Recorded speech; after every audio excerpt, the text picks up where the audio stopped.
Bonsoir et bienvenue à tous. Vous le savez, régulièrement, Ligne Directe explore de nouvelles manières d'habiter en ville. Et ce soir, en fait, on va vous parler d'expériences menées avec des seniors. Des expériences qui permettent à des personnes âgées de rester chez elles. Et puis, une autre expérience qui est une sorte de vie commune entre personnes âgées, mais qui garde toutefois une réelle autonomie. Alors ce sont des alternatives qui existent pour l'instant à petite échelle, mais qui sont appelées à se développer dans les années qui viennent. Alors pour l'instant, donc, ce sont des expériences pionnières. Sabine Ringelheim est allée à la rencontre de ces personnes âgées. Je vous propose de découvrir son reportage. Les images sont signées Thierry Duboquet et le montage Anne Lemaire. Oui, j'aime bien aussi. Tiens, qui est-ce qui fait à manger ce soir? C'est pas toi. Non, mais moi ça n'ira pas parce que je suis pas là ce soir. Début de journée dans la salle à manger commune de la maison des Martin Pêcheurs. On est très actifs, hein, donc on part. Il y a plusieurs personnes qui travaillent encore et qui partent le matin, quoi.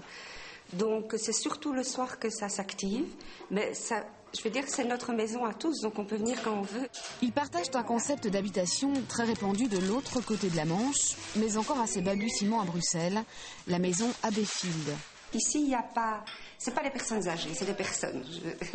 Et il y a même deux générations. Donc moi, je fais la génération la plus jeune, j'ai 60 ans, et puis il y a des personnes de 80 ans. Et c'est très important parce que ça donne la vie, quoi, hein, le fait qu'il y ait des plus jeunes. Donc moi, je parle rarement d'âge parce que c'est pas une question d'âge, c'est une question de mentalité et de projet de vie. Là, on a un petit jardin avec même une serre. Un projet de vie basé sur la volonté de rester autonome sans vivre seul ou isolé. Ici, chacun a son espace, son studio avec cuisine et salle de bain et partage avec les autres des pièces communes, mais aussi une philosophie, un projet. En ce moment, ils sont 7 pour 9 appartements. Tous sont responsables de la maison, de son organisation, et chacun a ses tâches. Beaucoup de choses viennent du fait qu'on mange en commun un repas. Ça veut dire qu'il faut qu'on fasse ce repas, il faut faire les courses, il faut préparer la table, et puis après faire la vaisselle, ranger, etc. Donc il y a beaucoup de choses qui tournent autour du repas et des responsabilités que l'on prend. Ben, il y en a d'autres, bien sûr. Il y a l'entretien de la maison. Comme souvent, hein, les cuisines, c'est un lieu de vie très agréable. Oui, vers 5 heures, comme ça, on commence à venir, qu'est-ce qu'on fait à manger, à venir dire les petits potins du jour. Est-ce que je peux mettre la table? Les tâches sont définies, mais la table, ça, c'est un petit peu... on apporte une bouteille de vin, enfin, c'est ici que ça se passe et on rit beaucoup à table. Ici, c'est chez moi. Voilà. Le projet Martin Pêcheur a démarré en juillet dernier. La maison est toute neuve, bâtiment basse énergie, les habitants y tiennent. Elle appartient à la régie foncière de Watermal-Boisfort. La SBL Abbeyfield loue le bâtiment. Les résidents payent un loyer. Vivre en collectivité est une manière de rompre la solitude, mais aussi un engagement personnel vis-à-vis du groupe, avec ses contraintes. C'est le salon. On lit, on a décidé de ne pas voir la télé, mais il y a des gens qui ont la télé chez eux. J'avais déjà l'esprit ouvert à ça. Et c'est quand mon compagnon m'a quittée, je ne voulais plus être seule. Et j'ai vu un article dans un magazine de la Fondation Roi Baudouin. Puis j'ai pris contact et puis les choses se sont faites. Et pendant 1 an, il y a des gens qui se sont vus et le groupe s'est formé, il s'est cristallisé. Et ça m'a plu. Non seulement la maison m'a plu, mais le groupe aussi, les gens aussi. J'ai 74 ans. C'est utile d'avoir comme ça un groupe qui vous sollicite, qui vous soutient à prendre des initiatives, à ne pas s'isoler. C'est un peu le risque quand on est seul de s'isoler. Et ça vous remet dans la relation, ça vous amène à prendre des initiatives et finalement à rester, je ne dirais pas jeune, mais disons encore en projet. Toute forme de vie a ses contraintes, oui. Disons qu'ici, la solidarité, on en bénéficie, mais ça demande aussi un investissement personnel, ça c'est sûr. Quand on est 7 personnes, c'est 7 modes de communication différents. Donc les choses prennent beaucoup de temps. Quand il y a une décision à prendre pour l'organisation de la maison, il faut se dire que ça prend beaucoup plus de temps que si on était seul ou à 2. En général, ça se passe bien et parfois il y a des conflits. On a d'ailleurs une médiatrice qui vient bénévolement, qui vient nous aider quand il y a des conflits importants autour de certaines actions de la maison. Cette capacité à faire des concessions, à s'investir et à respecter des règles, même si elles sont très souples, pour certains, le pas est trop lourd à franchir.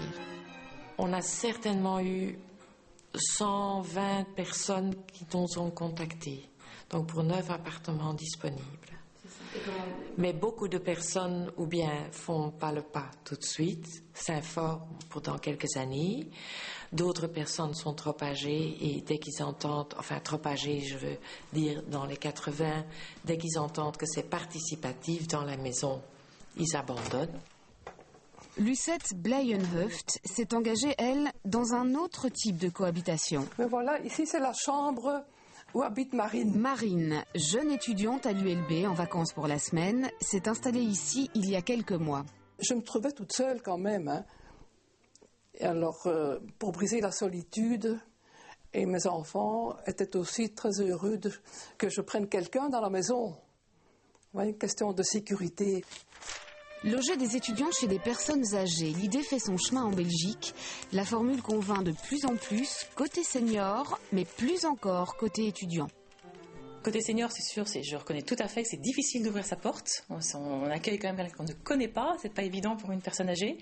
Donc c'est normal qu'elle soit un peu plus réticente au départ, d'où l'importance de nous faire connaître, de montrer que nous sommes sérieux, que surtout nous sélectionnons les étudiants. Et pourquoi plus d'étudiants ? Parce que, bon, déjà je pense qu'il y a quand même une crise de logement à Bruxelles, il y a vraiment beaucoup de demandes de chambres, de cotes, etc. En échange de sa chambre et de l'usage de certaines commodités, Marine paye un loyer modéré. Elle n'a aucune obligation vis-à-vis de sa logeuse, si ce n'est d'assurer une présence. Très indépendantes l'une et l'autre, elles ont pourtant petit à petit créé des liens. Est-ce que vous êtes contente qu'elle soit là ? Ah oui, très. Parce que maintenant, j'attends quelqu'un. Quand vous êtes seul, vous n'attendez personne. Même déjà une semaine, elle n'est pas là. Hein, vous voyez, je le sens déjà. Oui, oui, oui. On va vous dire qu'elle vous manque là oui, maintenant. C'est ça, oui, oui.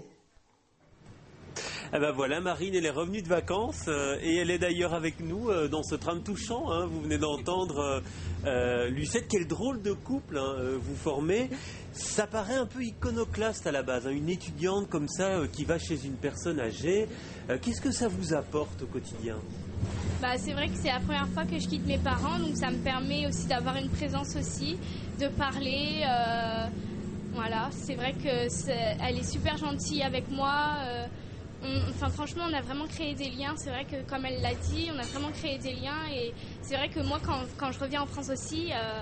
Et donc, Lucette, elle vous manque, quoi, en fait. Oui, c'est vrai que des fois, quand je suis partie, ou même une fois, elle était partie une semaine en vacances, ça m'a fait vite d'être toute seule dans la maison. Même quand je reviens chez moi, j'ai pas les mêmes habitudes. Donc, c'est vrai que ça change, quoi. Et vous avez l'impression, vous, d'être un élément qui sécurise, une personne qui sécurise la maison ? Parce que c'est comme ça qu'elle le comprend, hein, Lucette. Ouais, je pense que plus que c'est une présence, oui, une sécurité en même temps. C'est vrai que je suis là au cas où s'il y a quelque chose qui ne va pas. Je suis là si elle tombe dans les escaliers, je suis là. C'est vrai que au cas où... Et Lucette, c'est plutôt une amie ou alors un gendarme qui surveille vos entrées et sorties ? Vous pouvez faire ce que vous voulez, en fait. Je fais ce que je veux. C'est vrai que je lui dis quand je pars, mais je ne suis pas obligée du tout.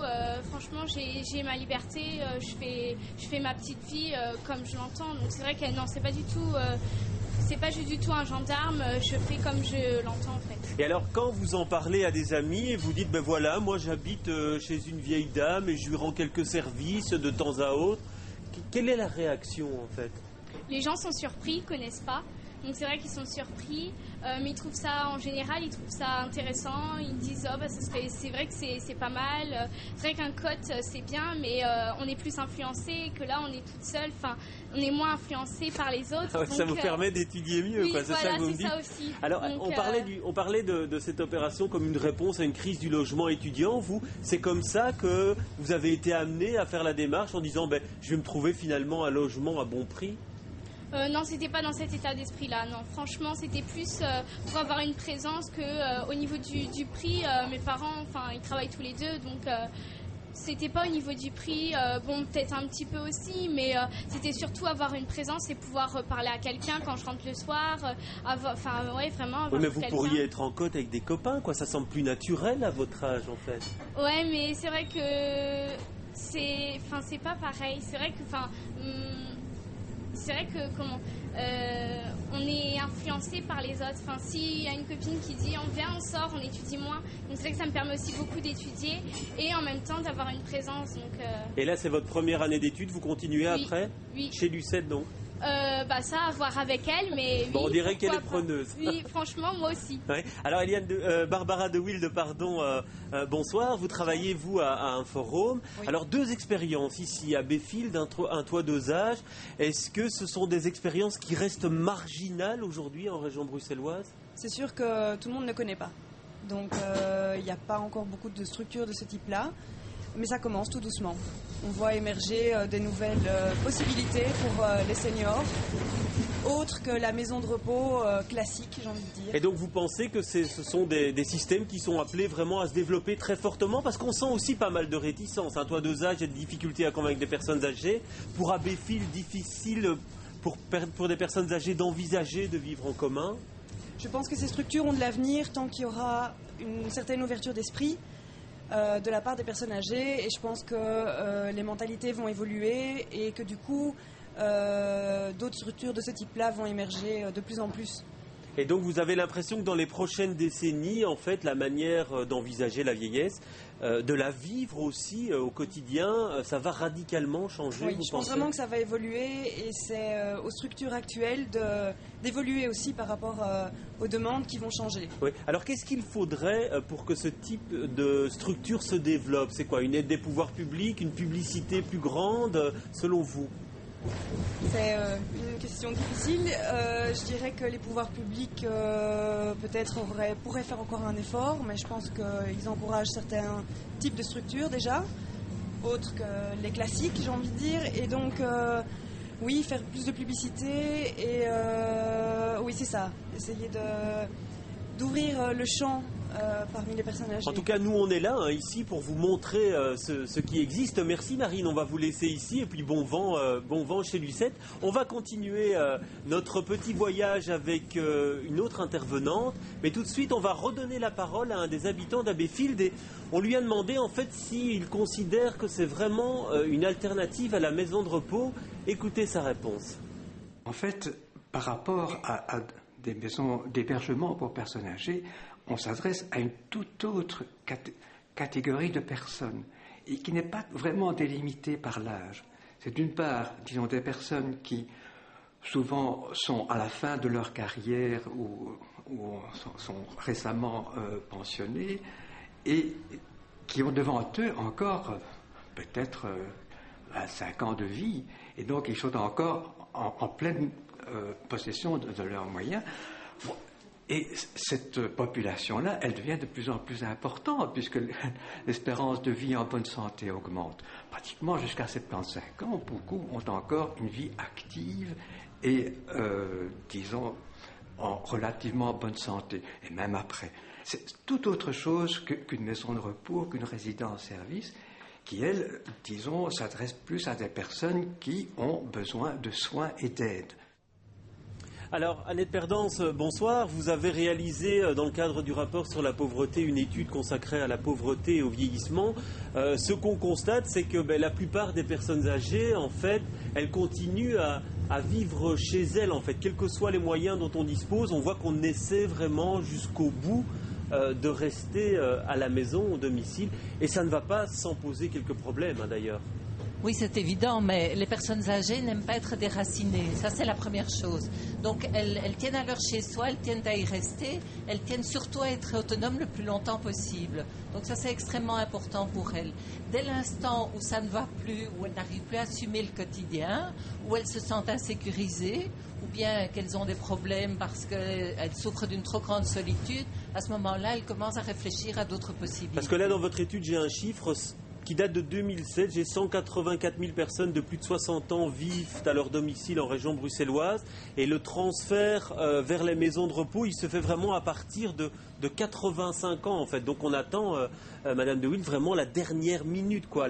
Ça reste la solution ultime, en fait, cette maison de repos. C'est vrai que la moyenne d'âge en maison de repos est de 86 ans, je pense, actuellement. Et c'est une moyenne qui a augmenté ces dernières années. Donc ça veut dire qu'on rentre de plus en plus tard en maison de repos. comme si c'était la dernière solution.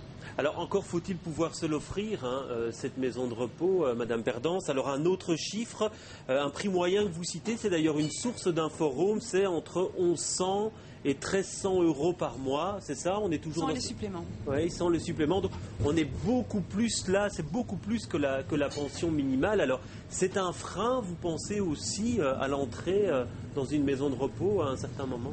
Donc il faut rappeler que la pension minimum est de 878 euros par mois.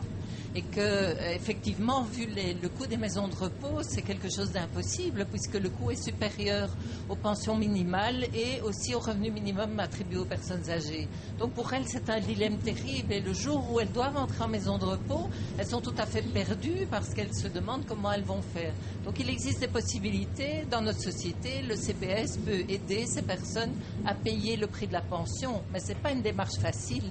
C'est une démarche qui est très difficile pour des personnes qui ont l'habitude de leur autonomie et qui ont toujours géré leur vie. Et donc faire cette démarche, aller demander, c'est quelque chose de très difficile pour les seniors, d'autant plus que les seniors savent que les CPF peuvent demander une contribution de leurs enfants. Oui. Et ça, c'est aussi de nature à les freiner. Alors, vous le dans cette démarche. Ça aussi, assez souvent, un forum, il y a vraiment une réticence quand on doit aller vers le CPS et vers les enfants pour compléter le coût de la pension. Je pense aussi que c'est parfois les rend doublement dépendants au niveau des soins et dépendants financièrement, et c'est parfois aussi difficile pour eux de l'accepter alors qu'ils ont parfois travaillé toute une vie et parfois de manière difficile, et donc c'est d'autant plus difficile que de faire une démarche auprès du CPS. Et donc il y a un double phénomène en fait à Perdance. Il y a une volonté de rester chez soi et puis il y a une réticence à entrer dans les maisons de repos, et donc ça conduit à des situations parfois de grandes difficultés pour les personnes âgées qui restent chez elles précarisées en fait.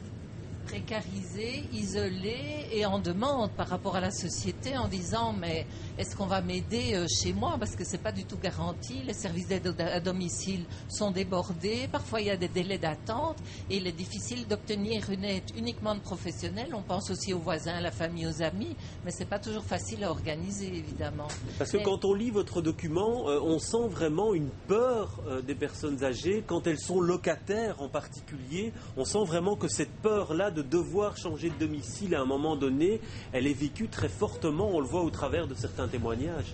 Oui, d'autant plus qu'elles vont vers l'inconnu, et un inconnu qu'elles ne maîtrisent pas très bien. Donc c'est à la fois l'inconnu quand on va en maison de repos, mais c'est aussi l'inconnu quand on est obligé de déménager. Par exemple, quand la maison a été rachetée, qu'on est locataire, on reçoit le préavis. C'est vraiment toute une démarche pour trouver un autre logement et un prix abordable. Il ne faut pas oublier qu'à Bruxelles, les prix des loyers sont excessivement élevés. On trouve difficilement en dessous de 400 €. Et avec une pension de 878, il faut compter le gaz, l'électricité, au moins 100 €. Donc il ne reste même pas 100 € par mois, par semaine, pour se débrouiller. Alors, on développe des stratégies alors pour tenir le coup, on va dire? Alors ça dépend des personnes évidemment. On vieillit comme on a toujours vécu. Donc les personnes débrouillardes continueront à chercher des solutions. Les autres vont se trouver coincées, captives, et vont peut-être attendre de l'aide qui ne vient pas du jour au lendemain. Donc on a toute une série de situations. On n'a pas des comportements uniques de la part des seniors. Chacun a ses manières de réagir et de faire face à l'adversité. Mais il est clair que les services sociaux ont un grand rôle à jouer là-dedans. Et dans ce cadre-là, quand on vient frapper à votre porte dans une situation d'urgence, à ce moment-là, qu'est-ce qu'on fait? On fait avec les moyens du bord, essayer de trouver une place en vitesse qui correspond peut-être pas à ce que la personne âgée souhaite? Alors nous, on essaie justement pas de travailler en urgence. Donc nous, on insiste en fait on essaie de sensibiliser la population âgée pour qu'ils essayent de prévoir l'urgence.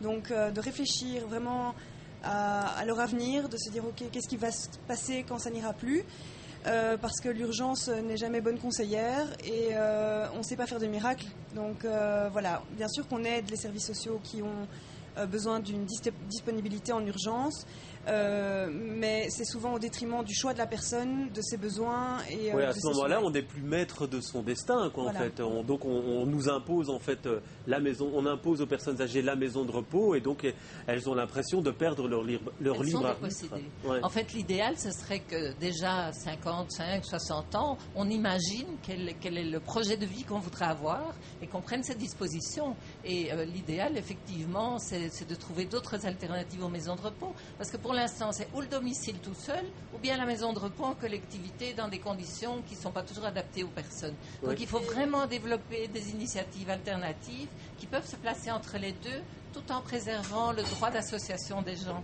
Oui. Et je voulais dire avec les images négatives que beaucoup de gens ont aussi de la maison de repos. Oui. Donc c'est aussi le rôle d'un forum que d'informer les gens sur les maisons de repos et de combattre justement les préjugés. Il reste moins de 3 minutes, donc on va devoir être assez rapide, hélas. Mais l'état du parc actuellement, est-ce qu'il y a assez de place en maison de repos? Est-ce qu'il manque de place? Est-ce qu'on est sur liste d'attente à un moment donné? J'imagine que ça dépend d'une maison à l'autre. Oui, ça dépend fortement d'une maison à l'autre. C'est vrai que certaines ont des listes d'attente. Au niveau des lits MRS, c'est vrai que... Donc, maison de repos et de soins à ce moment-là. C'est pour des personnes qui ont vraiment besoin de soins importants. C'est vrai que là, on constate peut-être un manque de place, mais parce que justement, les gens réagissent dans l'urgence et donc rentrent en maison de repos à un stade avancé au niveau médical. Par contre, au niveau des lits MR, donc maison de repos, là, il y a tout à fait moyen de trouver la place. Parce qu'on a l'impression qu'on assiste à une modification du paysage d'une maison de repos avec des grands groupes financiers qui investissent là-dedans. Quelles peuvent être les conséquences à court ou moyen terme, selon vous ? Ça, c'est un peu trop tôt pour le dire, parce que c'est quand même assez récent, donc on n'a pas encore assez de recul. Voilà, Ouais, et pour vous, Annette Perdance, est-ce qu'il y a un risque là Moi, je pense qu'il y a un risque dans la mesure où ces groupes financiers sont généralement des groupes financiers, donc qui veulent faire du profit et qui cherchent la rentabilité. Alors, c'est toujours au détriment d'autres choses, et ici, le détriment d'autres choses, c'est la qualité humaine des maisons plus petites qui correspondent plus à ce que les personnes attendent. Oui, vous avez ce diagnostic-là aussi, vous, ou pas ? Je vais faire un peu l'avocat du diable. Il y a aussi du positif quand même, c'est que ces groupes ont quand même plus de moyens, donc parfois ils ont les moyens de rénover des maisons vraiment là où c'est nécessaire, d'apporter aussi une certaine organisation différente. Voilà, donc il y a quand même aussi du positif, mais c'est vrai que le côté impressionnant du groupe peut effrayer certaines personnes.